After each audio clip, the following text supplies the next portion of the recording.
Ladies and gentlemen, welcome to the City Centre Auditorium. Can you please make sure that you have all mobile devices switched to silent? There are no fire alarms planned for today, and in the event of an alarm sounding, would you please leave the auditorium by the 2 fire exits at the front of the room? Well, good morning, ladies and gentlemen. A very warm welcome indeed to the BT and Cisco conference, The World 2027 and How to Police It.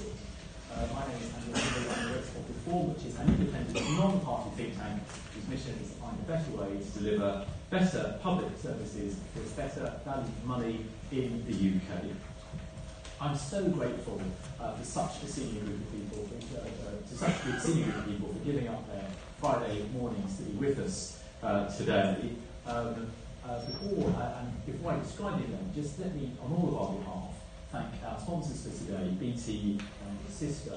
Both these organisations, working in partnership, do a huge amount to support the policy debate on policing and on other public services, and actually on the wider private sector as well, and do a huge amount as a result.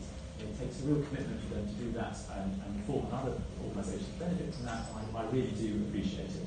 We will hear from Paul O'Brien and David Darch later today, but before we start, I'm just going to show you a short video on behalf of BT, which just starts to introduce some of perhaps of the technology ideas that you might return to this morning. So I will wave my hand and hopefully the video will come on.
So much for coming. This is actually quite a wonderful attendance.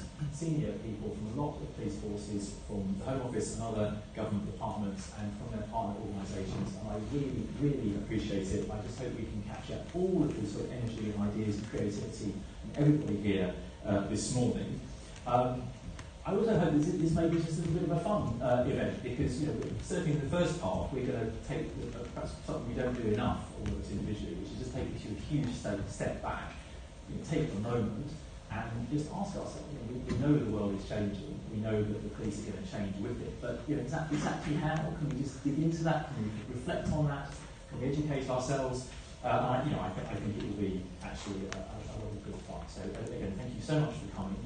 And then let me say, I think it's also important in policy debate, there is a spending review next year, of course, which will set the course for policing budgets over the rest of the Parliament. I think the Treasury will be thinking, of course, about the money, but they will, I hope, be thinking about the changing nature of crime, whether the police workforce will change as a result. about the role of PCCs, quite an important reform, and indeed the underpinning role of technology.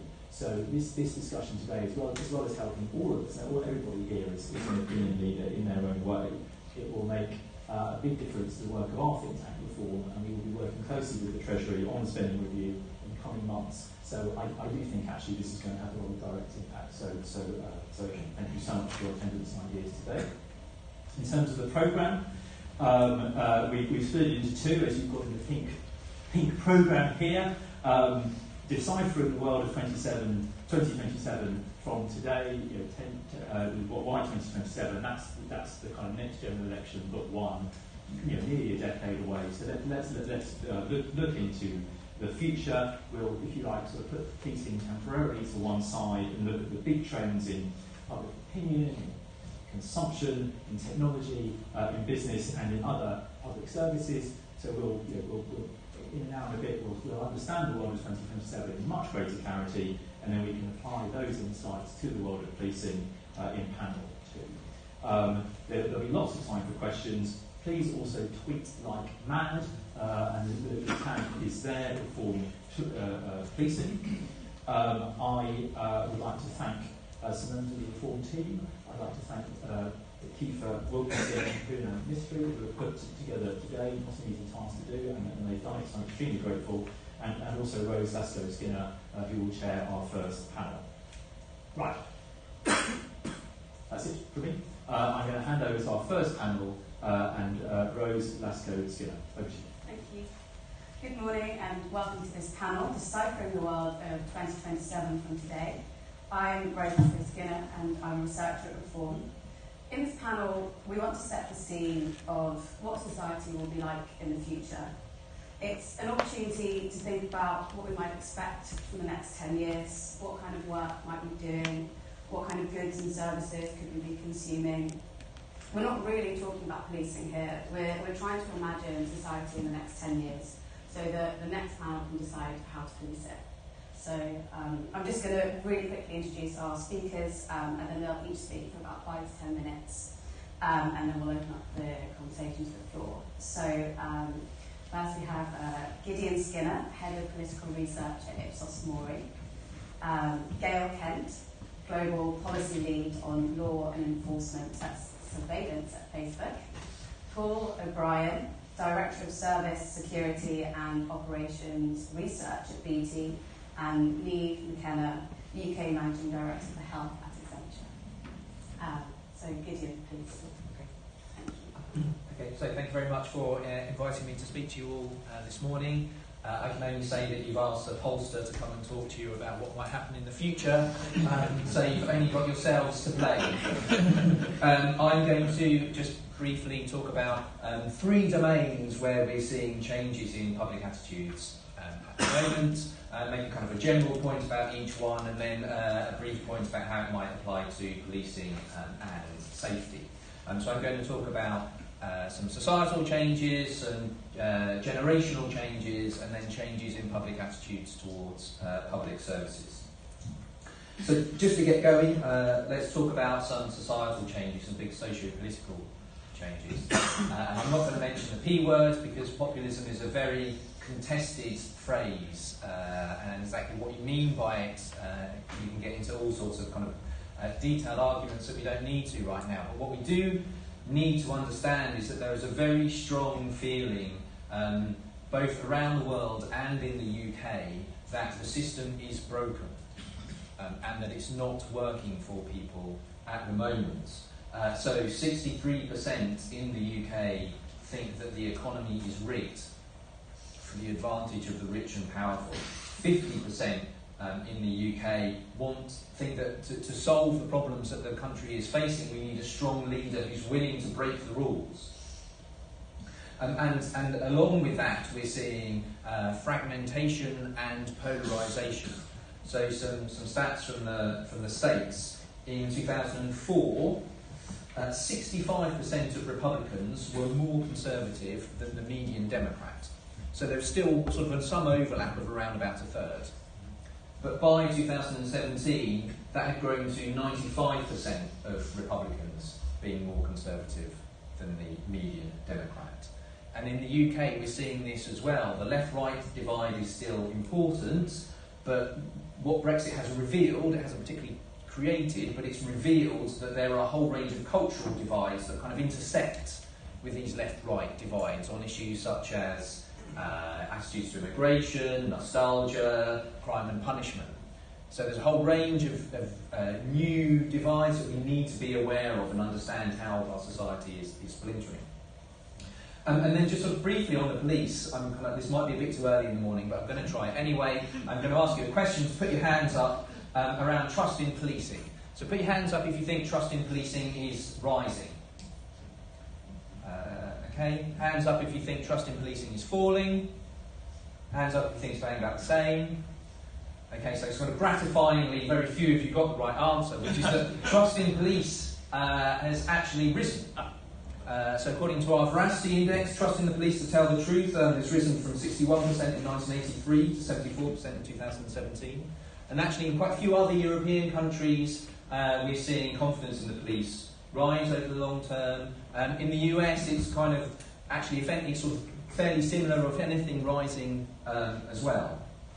So policing may be one of the few institutions out there where there's still some confidence and rising confidence. Okay, what about generations?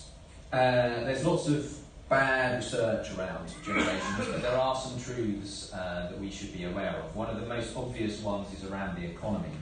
So one of the great changes in terms of public expectations for the future is this changing sense that we can no longer be positive about the future. The proportion of people who think their children will have a better life than them has fallen from 43% to 21% from 2003 to 2017, so almost half. If you were born in the 80s, you earn around about £40 a week less than if you were born a decade earlier. And we all know what's happening on housing. There's also changes around value. So again, we know that changes, that society is becoming more liberal around attitudes to gender roles and homosexuality. But if anything, that's only going to pick up and get into areas like trans rights and gender fluidity. Looking at the audience, I'm not going to ask you which generation you were, but around about 88% of baby boomers say they're exclusively attracted to one sex. Amongst Gen Z, the younger generation, that's fallen to around 61%. So likely to see some of those changes continue. We also see that in terms of attitudes to institutions. Younger generations tend to be less attached to institutions like the welfare state, political parties, and religion, and of course on technology, where it's not so much the total amount of use of technology that's changing, but it's how different generations are using technology. So younger Gen Z are spending twice as long multitasking as the millennial generation. They spend much more time, Facebook will be able to tell me much more about this than I will. They're much more likely to be interacting and communicating on social media rather than just passively receiving information. And as far as crime and safety goes, we see generational aspects there as well.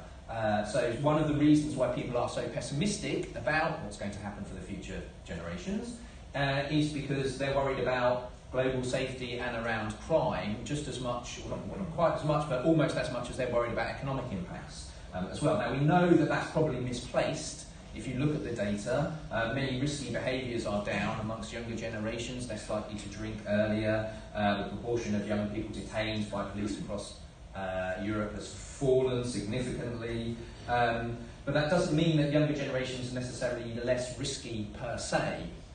Or less risk averse per se. Maybe it's just moving into different areas. Obviously online is one issue there. The proportion of parents who tell us that their child has been cyberbullied has grown from around 1 in 9 in 2011 to almost 1 in 5 in 2017. And that's related to the use of social media and concern about mental health. Now, there is no causal link, as far as I'm aware, so it's not necessarily true to say that one causes the other, but there are associations between extreme use of social media and concern about mental health and we found the concern about mental health has doubled over the last year.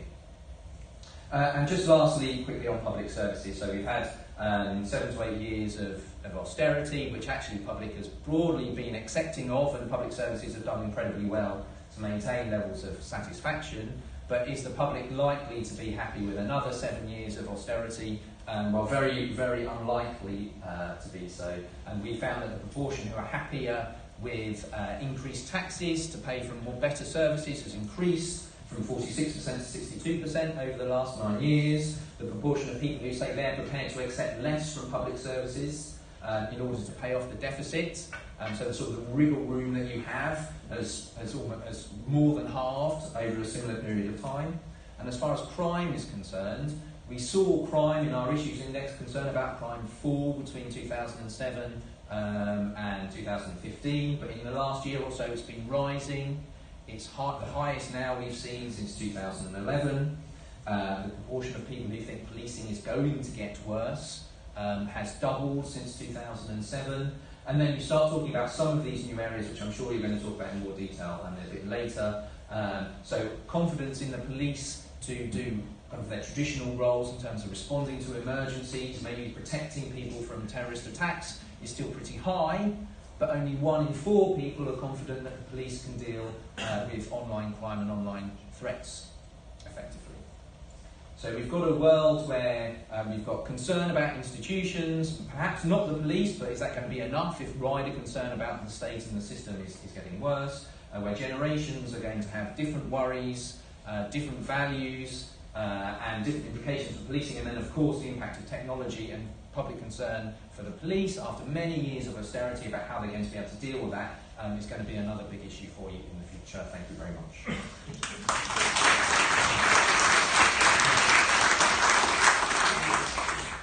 So, probably like many of you, I wondered why we picked 2027, and then I found out that it was a prediction of possibly 2 general elections from the last one.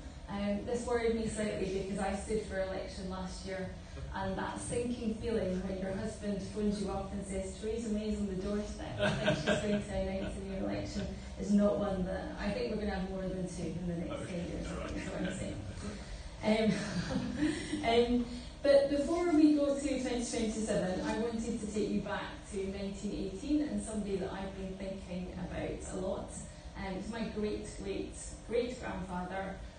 Was called Constable John Taylor, and he was a police constable for 43 years in the small village of Ecclefechan, which is where my family originally comes from, and he served for the entire 43 years in that one village. And he got a commendation from King George in 1918, so 100 years ago. And in that commendation, it said that the highlight of his police career was once arresting a burglar. And I can see some of my former police colleagues in the audience, and I'm sure that your careers were more illustrious than once arresting a burglar. But the thing that I think about when I'm thinking about him is, for him it was very clear what public safety meant in 1918. It was keeping the villagers, the shopkeepers, the school children safe, and the commendation goes on to say that the sight of his buttons was enough to reassure the community. So I think was he not only very clear on what public safety was, he was also clear on that great Pullian principle of policing by consent, of the police being a member of the public and the public also being the police. And when I fast forward to 2018, so we're not even getting to 2027, I think we're not really clear collectively on what we mean by public safety, nor on how we actually gauge public consent. And I think those are 2 things that if we're fast forwarding another 9 years, and I think it's going to be evolutionary rather than revolutionary, that we really have to think about when we're looking at what policing in 2027 looks like. And something that I'm also conscious that Constable Taylor was doing, and 3 elements that I think we also need to think about when we're looking at 2027 are 3 of the core elements of policing. So that's the engagement with the public. What does that look like? Reporting of crime, and also investigating crime. So if we think of those, what do I think, putting my Facebook hat on, what is 2027 going to look like? what are the public safety issues going to be? Very much sort of building some of the things that you said you're doing. I think people will still be concerned about the well-being of their friends, of themselves and their friends and their family, but I think that well-being will take a slightly different perspective. I think it won't just be physical. I think there still will be a concern for people's physical safety, but I think we'll also see a growing concern for financial safety, so for things against things like fraud, and also for psychological safety, so some of the things that you talked about when it comes to bullying.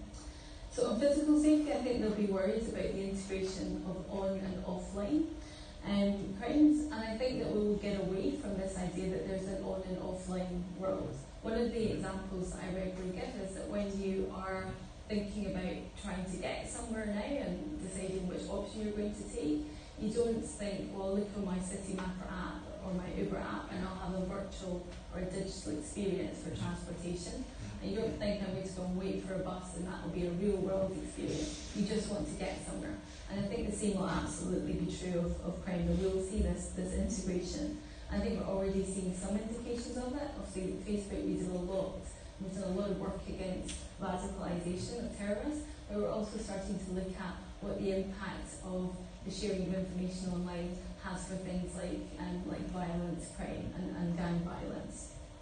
I think we'll also see offline knowledge being used for online crimes. So that's things like fraud again. Financially, I think the public will continue to be concerned about frauds that are committed against them, and especially as frauds become more sophisticated. And they will start to understand what things like data breaches, what impact that has on fraud, and they perhaps hopefully become more aware of what the links are. And psychologically, you've touched a lot on this already, I think that there will be increased concerns about mental health and welfare, so including things like bullying, and bullying probably related to a lot of the divisions that you're talking about in society, because just as we are seeing greater gender fluidity and greater understanding in some generations for different sexual orientations, we're also seeing an increase in harassment of women and harassment of people that have different sexual identities. I think we'll also see psychological concern about fake information, so we deal with that every day at Facebook as well, and the use of that information to manipulate them, and also to manipulate systems. In 2016 we talked a lot about the US election and how fake news could have been used in that. I think we'll continue to see that as a concern that people have. But what will they be expecting into it? What will the citizens and consumers of today, 2027, be expecting in terms of those that are responsible for keeping them safe? I think they will be expecting the sort of integration and on and offline. I think there will be an expectation that you can report crime in any way that suits you. So you will not need to just dial 999 or go and make a report in person. You'll be able to do it on whatever platform you want to do, and you'll be able to be updated on what is happening with that investigation. So you can think something like Amazon for crime reporting. I think they'll also expect more easily accessible information. So more information on what exactly the threats to them are and what they can do about them. So more information on trends. I think they'll also expect more information and more teaching in schools and other areas where people are coming together. And maybe things like strong marketing campaigns that can reach some of the more vulnerable groups, and especially that can reach young people who I absolutely agree will have, I think, different concerns from a lot of other parts of society. More information on how they can prevent frauds and how they can keep themselves safe. And then finally, I think they will also have an expectation that the police are using the most up-to-date technologies. That just as it said in the BT video, they'll have access to the most relevant evidence and information, whether that is on or offline, but they'll also have the most up-to-date techniques. So that could include machine learning for pattern analysis and spotting crimes, especially in fraud, but it could also include things like virtual reality training.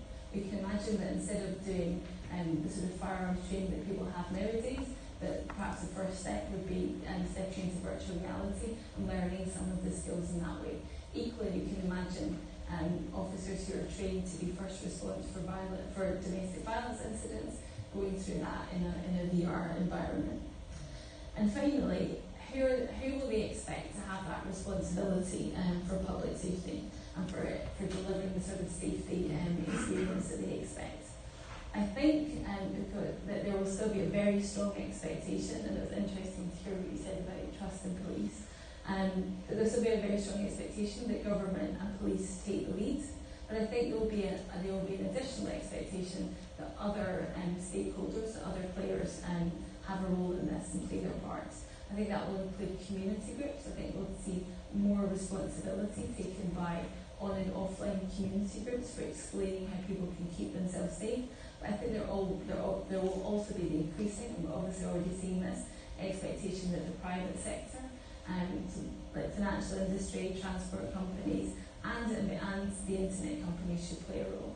And I think at Facebook we've started to make some steps towards that, in terms of like shutting down accounts, taking off offensive content, or work with law enforcement and some of our information campaigns. But I think this is an area in which all of us really have to be more innovative and sort of, as you said at the start, take a step back and try and work out what does that public safety really look like, and what can we all do to keep the public safe, but in a way that they consent to.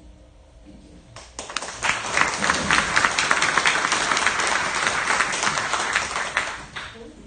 Okay, thanks, Ray. So I'm from BT Research. Got our R&D labs up in Suffolk, where there's about 3,500 engineers and scientists. So my angle is very much technology, I'm afraid. So I know very little about policing, but when I saw the spec, I thought, I could maybe give you a profile of what I think is going to happen in terms of technology and where we might be in 9 years, although predicting the future is notoriously a bad thing to do. If you look into the past 9 years or so, there's so many things that weren't there. So we didn't have Siri, we didn't have that, a range of speech interfaces that you currently can purchase.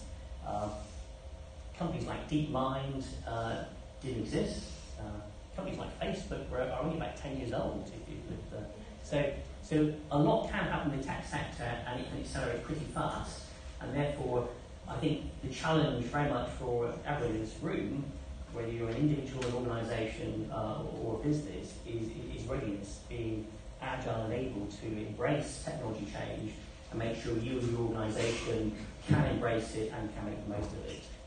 So my list of things that might happen, so I believe that society will be keyless, passwordless and cashless. So we more or less see this now. A lot of people are paying with their mobile phones. Mobile phones can do face identification in order to gain access to it. Increasingly, you see even propositions for your front door where you can access it in a keyless way. And I can imagine definitely over the time period of Britain, but that will grow and grow and grow as we become more connected, more online. I think our society will have ubiquitous connectivity, so 5G will be well established by that time. Likewise, ultra-fast connectivity and high bandwidth services will be commonplace. So the notion that you will go into hotspots, I think, will be increasingly less a factor over the coming 10 years. There will be widespread sensing and surveillance technology, so we'll have sensors, low-cost sensors embedded in everything we're using, be it our clothes, be it the streets, be it our cars, be it the type of digital cameras that oversee our high streets and so on. So increasingly there's the potential and opportunity to have more surveillance and more sensing of what's going on. And obviously that drives other kind of characteristics such as smarter transport systems, being able to anticipate where traffic is and make sure traffic can be better organised through a city. If there's a police car blue lighting its way towards an intersection, that intersection is aware that that car is coming along. It not only changes to green, but it also notifies the cars in its way that this vehicle is going to come and overtake them. So you can imagine this kind of interconnected, managed environment that we might live in, which feeds off all these sensors and surveillance capabilities. I think we'll also have smarter devices, so the smartness will not just be in the cloud, it'll also be on edge devices, and that will allow you to do things a bit more rapidly than you may do so now, or if you are in places where there is no connectivity, like underground or whatever, you'll be able to access the same level smartness that you would currently do or you will do when it's based in the cloud.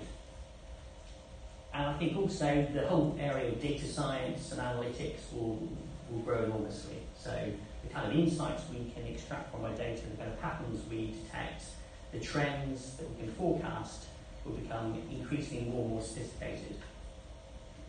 So I think this will impact individuals, businesses and organisations. It will have a big impact on things like productivity, have a big impact on the personal lives that we and our families experience. But obviously, such technology improvements go both ways. So what benefits us and the way we could operate, be it a city or whatever, can also benefit criminals and people that are less well intentioned. So the productivity of online crime will increase as well. So where we can develop cyber defences that use AI techniques to adapt, to defend our networks and our services, likewise criminals can develop adaptive malware. So malware will not be just one type that hits or is percolated through our society, it'll adapt as it goes, and therefore we've got to be able to respond to that. BT receives about 2 million malware attacks a month, and that's about a 10-fold increase over the last year. So just to indicate that even now we've got a massive explosion in the kind of hits and the dangers that are hitting us. New services, when they emerge, will be subverted, so people will try and undermine them. If they're not on top of the changes that will be happening in technology, people will try and spoof them. So they're using a facial recognition system to gain access. There's a way by which you can spoof it if you're not kind of on top of your game. I think there will be, in a way it goes back to previous points made, there will be a high degree of societal stress on privacy and the use of personal information. I think, whereas now we're just gradually coming to terms that a lot of businesses are founded on ownership of data, and invariably it's our data. I think we may be moving to a world where that data, the ownership of that data, shifts back into the individual, and they're giving permission, they're explicitly giving permission for those companies to use it. This will be different for a different sector of society, but also be different between different countries and between different cultures. The attitude to personal information in China is very different to what it is in the UK.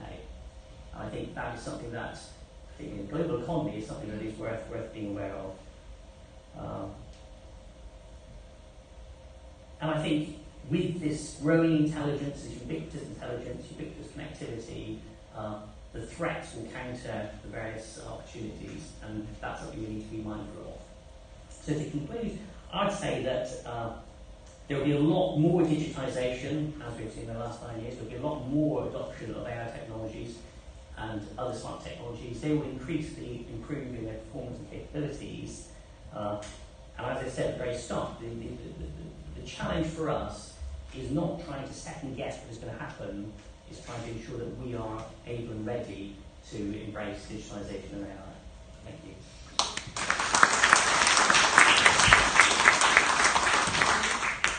So I'm going to take a little bit of a different perspective and talk about some of the technology changes that I see happening in the world of health in 2027.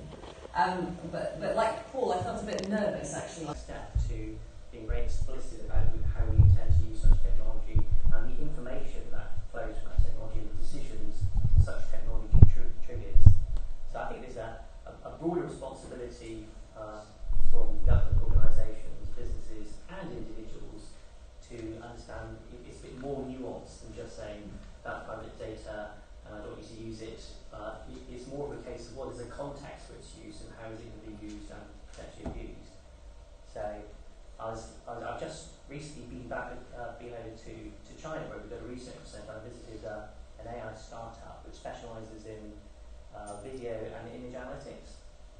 Extremely impressive, and they had, for example, a camera overlooking an intersection, and every car, bike, individual, anything that crossed that intersection was identified, not to the name, but in terms of it would be male, 56, and so on, or the car was the make of car, and so on. And they had that. They had another tool which did facial recognition and identification, which looked at crowd dynamics, to determine whether or not there were crushes happening. Yeah, so whether the behaviour of the crowd was looking abnormal.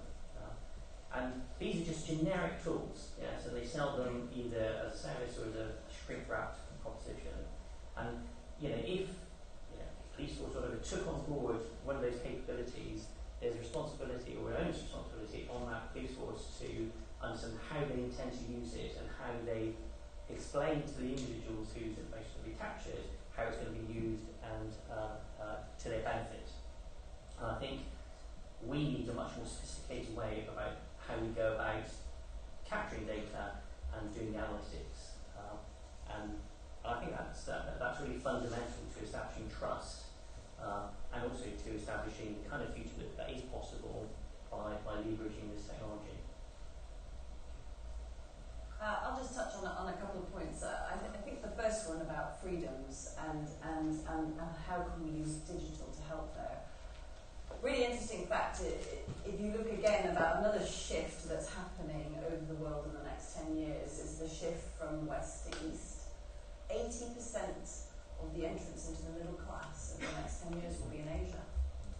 And with that comes a level of education and a level of pull. Remember, digital has no frontiers. Digital has no borders. You can of course prevent access to Facebook in a country, but then people will find their way, and as they get educated and as those middle classes decide they want to access something, they'll find ways around it.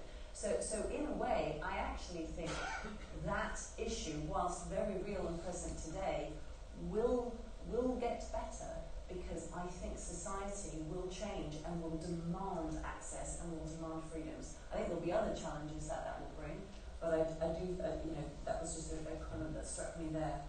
I think that the grown-up conversation and being much clearer about the public, about what we're using data for, I'd absolutely agree. And I think there was a question over there about events and how policing is determined by events. I'm not an expert in policing, so I won't pretend to comment on that. But I guess for me, there's the law of unintended consequences with all of this technology. And in a way, I think those events will be driven out from things that we didn't predict. No one really, no one knew, when they were trying to share some data for some research purposes, that would get used for other purposes. It wasn't that people had malicious intent. It was an unintended consequence of opening something up or allowing access or doing something in a certain way. And what we will need really is a framework to deal with that, which is about these kind of ethical principles, having corporations and governments, setting that framework so that we can deal with those consequences. Because actually, none of us can really sit here today, I think, and understand what those implications are. Yeah, I think we had two questions. One down here and one over here. Let's start off then.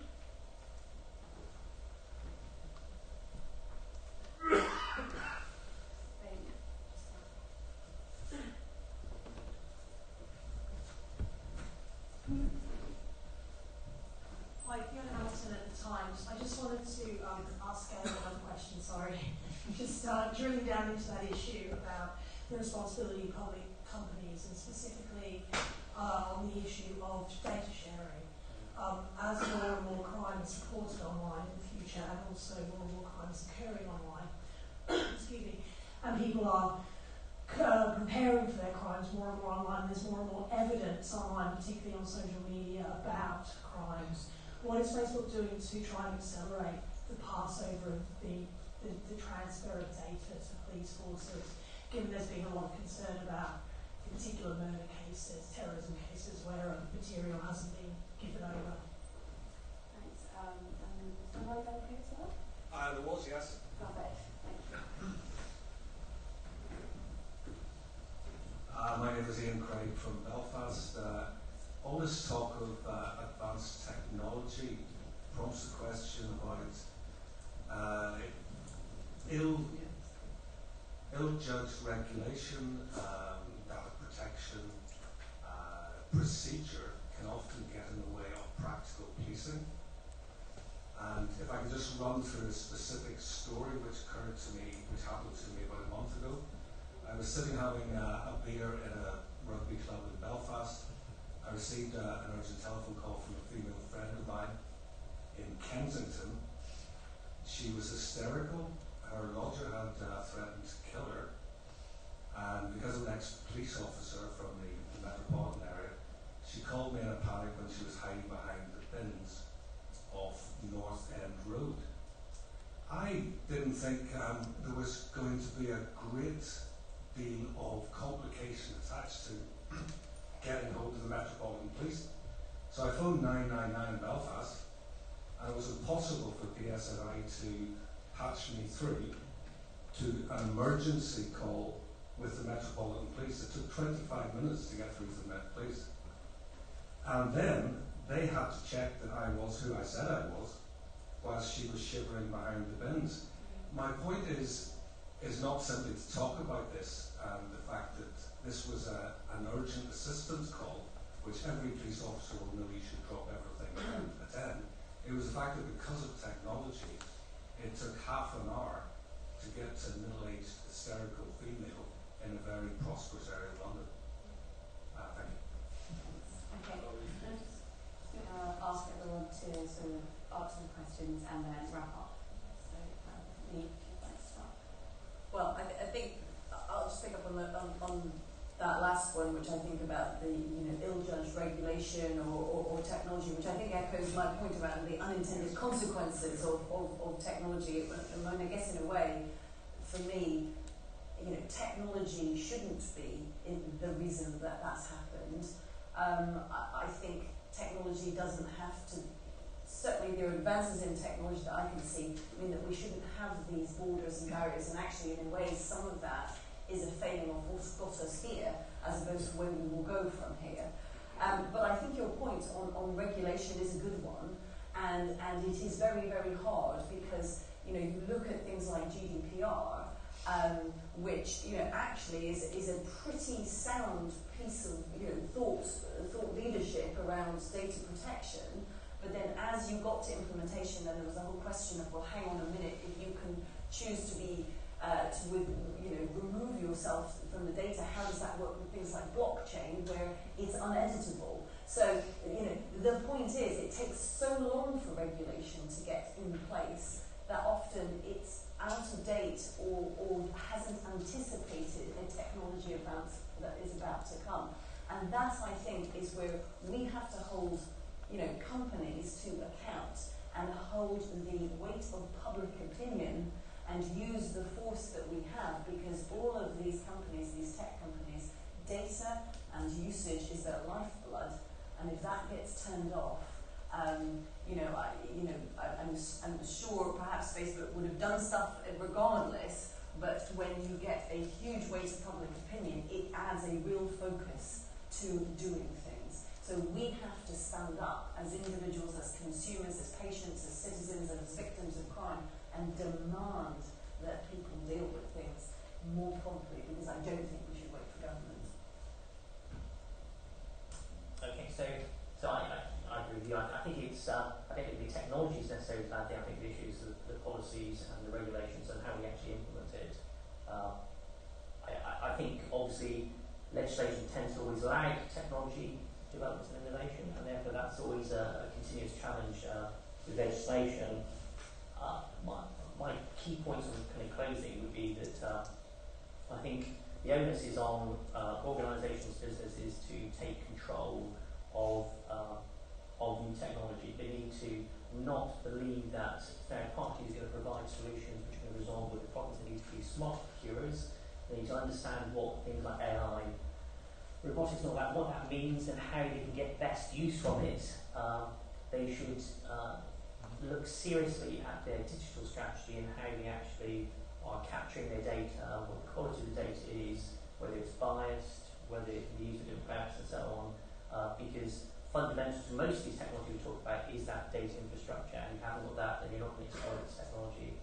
And lastly, I'd say the ethical side. I think the ethical side is in parallel with this, having a clear framework as to how companies and businesses plan to use technology and expose how they use it to their customers or systems is fundamental to effective deployment. Okay. Okay, I'm going to answer your question, but it's also my specialist subject. Literally, it's what all my academic research is in, and it's why I left the NCA to join Facebook. Because Facebook absolutely does want to provide as much information as possible, but with a clear legal basis and with clear human rights safeguards. And that has meant, for me personally, now 5 years trying to get US law changed and trying to get EU law changed. Because at the basis, US law was exactly the same as UK law, in that you can't just go handing out data to anyone. The US law demanded that a US company receive US legal process, and that's what's called the MLAT problem. And we fought long and hard together with the UK government and managed to get that changed this year. And what the second half that is required, and it would be amazing if that happened tomorrow, is a UK-US agreement. And that will give us a clear framework and safeguards to be able to hand over all of that data.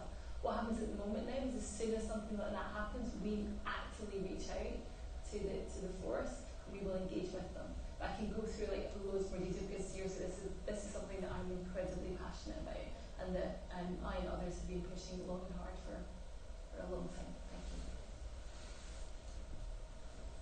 I'll just wrap up. I can't have anything on the details of those other questions, but I'm just going to say I agree with actually on many of these issues that they're not completely new. It is false to argue that there was a golden age at some point in the past, and actually what does come through a lot from our research is that many British institutions have been very resilient in terms of dealing with the financial cracks, in terms of maintaining public support. And clearly there are changes. Just on the ethical point, we've had to come up with new ethical guidelines for how we carry out research using social media. So clearly there are differences. And there will be changes, the kind of consumer voice will become more important, but at the same time the public will be looking for leadership from those institutions that they do still trust, amongst them the police, to help them navigate these new changes. So public opinion is very important, but public opinion is also looking for guidance as well from some of those institutions about what